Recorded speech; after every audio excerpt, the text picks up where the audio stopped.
انقلاب روس اور انقلاب افغانستان کی قوتوں کے خلاف استعمال کرنے کے لیے ان کے پاس ایک ہی اسلحہ ہے اور وہ ہے اسلام کا اسلحہ جی.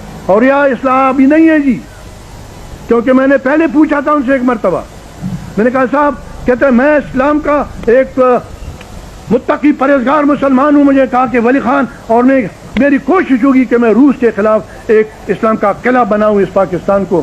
وہ بہت لمبی بات ہے, میں مختصراً کو میں نے پوچھا حضور آپ روس کے خلاف ہیں کیا, روس کے آپ نظریے کے خلاف ہیں, نظریے کا خلاف ہوں مجھے کہا.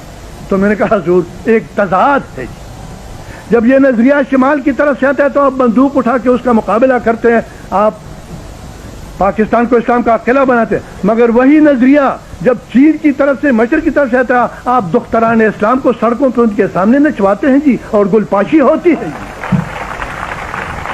کیسے اس نظریے کی مخالفت کا دعویٰ آپ کر سکتے ہیں جس کے سامنے آپ اپنے دختران اسلام کو ان کے سڑکوں پہ نچوائیں اور ان پہ گل پاشی کریں جی.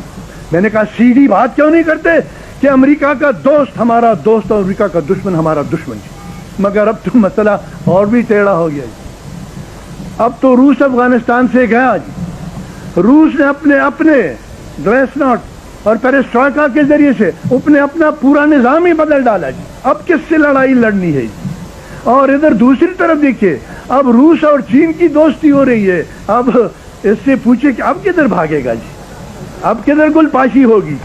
اب اس لیے جو لوگ بغیر سوچے سمجھے, بغیر اپنے ملک کے مفادات کو مد نظر رکھتے ہوئے جی پرائے پالیسیوں کی پابندی کرتے ہیں, ان کا حشر وہی ہوگا جو ضیاء الحق اور ان کے ساتھیوں کا ہوا. کیونکہ قوتیں جو ہیں دنیا کی قوتیں وہ کسی کے اوپر بکی نہیں ہے.